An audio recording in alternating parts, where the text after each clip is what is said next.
Selbridge, with its 18,000 inhabitants, is the largest town in County Kildare. It is an historical town dressed up with names, locations and buildings which have a connection with Italy.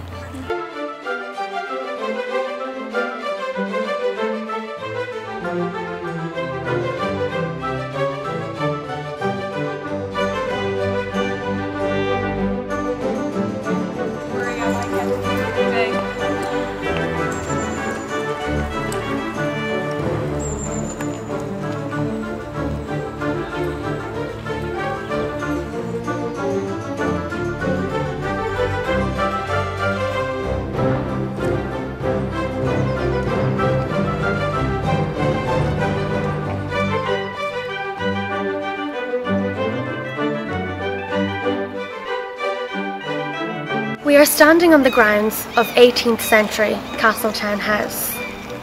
It is the largest Palladian style house to be found in Ireland.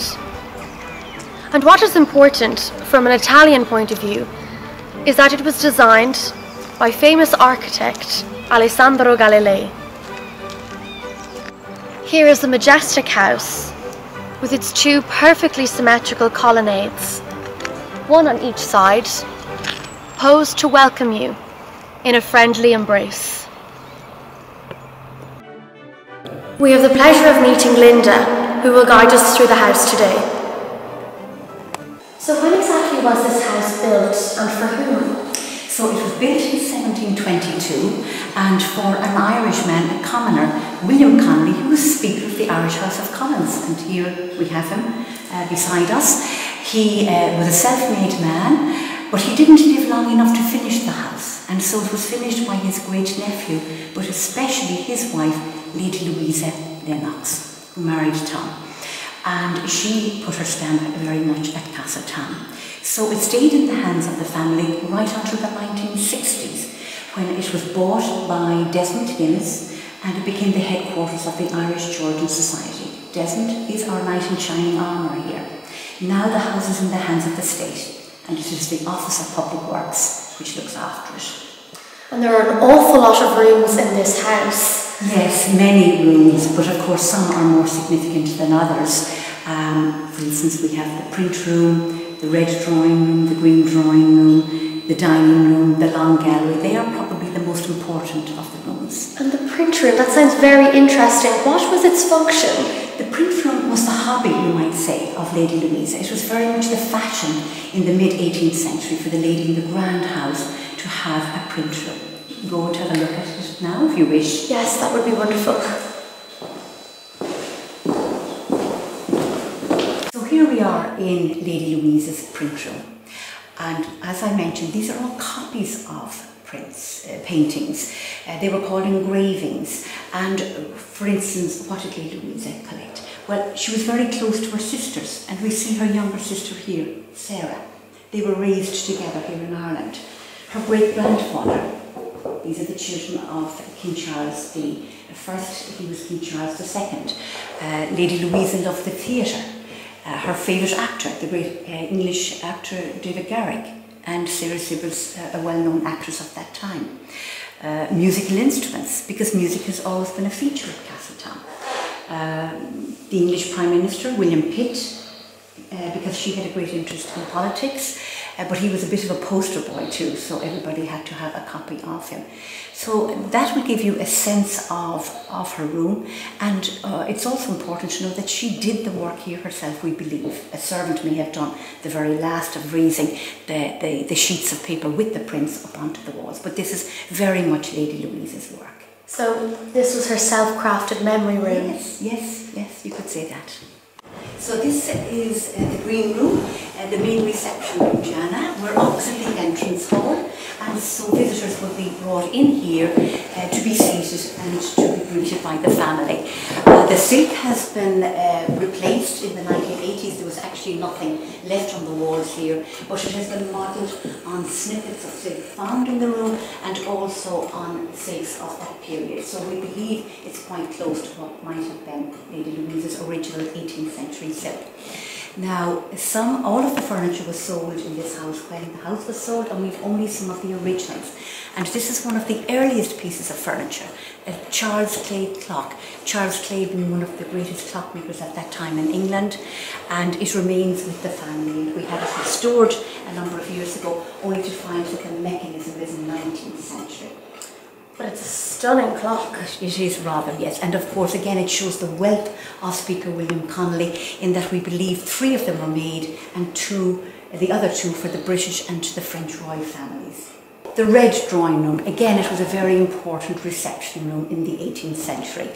The silk is actually 19th century, and you can see here, Jana, that we have already restored this wall, and we have plans this year to restore the others. So it's a slow process, but a decision was made to keep what was an original 19th century silk rather than replace it as we did in the previous room.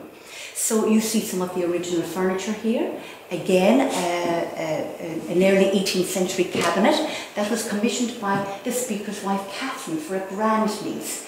The other furniture is all Lady Louise's. So again, you get that sense of Lady Louisa here.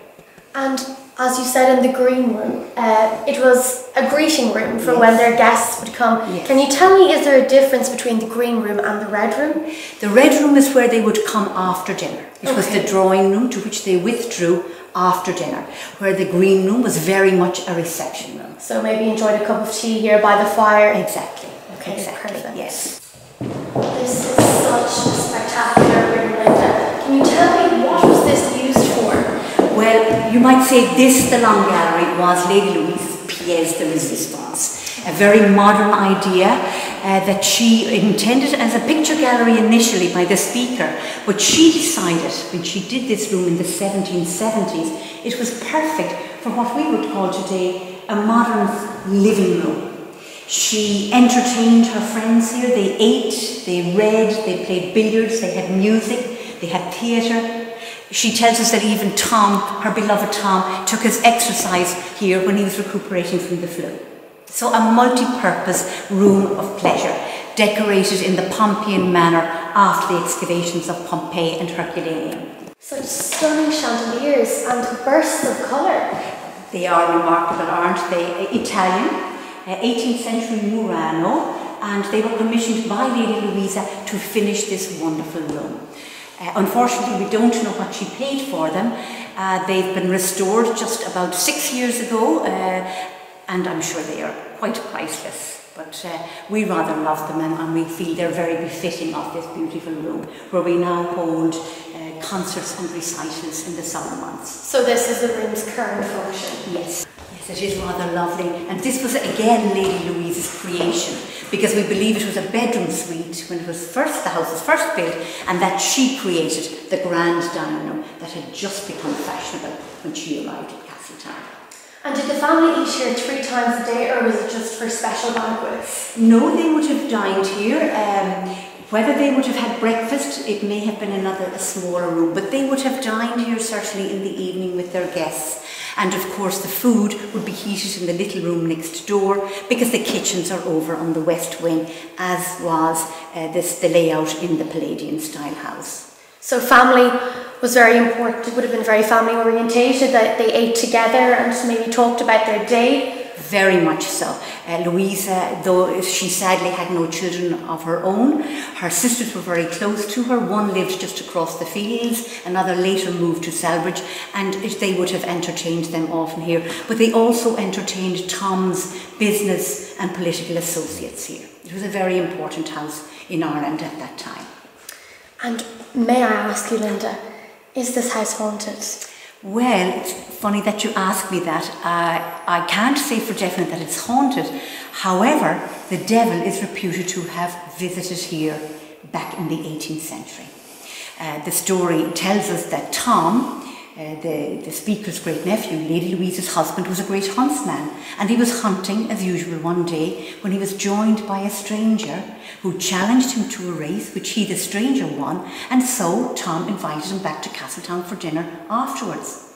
And when they started playing cards, Tom was a little concerned that the stranger was cheating. So he bent down to have a look under the table to see what he was doing with his hands. But instead of his hands frightening him or scaring him, what really gave him a fright was that the stranger had removed his boots, and he had the cloven feet of the devil. So they sent for the priest to rid the house of the devil. He refused to go. You see our centre mirror here is cracked, where the priest actually threw his Bible at the devil. It rebounded off him, striking him and cracking the mirror. And then, if you come with me, Jana, I will show you where the devil appeared, because he was so annoyed and so incensed was the devil at being asked to leave Castletown that he disappeared through this hearthstone here, cracking it, and despite the efforts of the family over the years to repair and even replace this hearthstone, Jana, each time the cracks, as you can see, returned. So do you think the devil is still here? Oh, I don't believe so, because this was a very good family, right down through the ages, looking after the poor, and I don't believe there was any space or place in Castletown for somebody like the devil. So they were a very philanthropic family. Most definitely, most definitely. Well, Linda, thank you so much for your My time. pleasure, Jana. We really enjoyed the tour. And I have enjoyed it too. Thank you.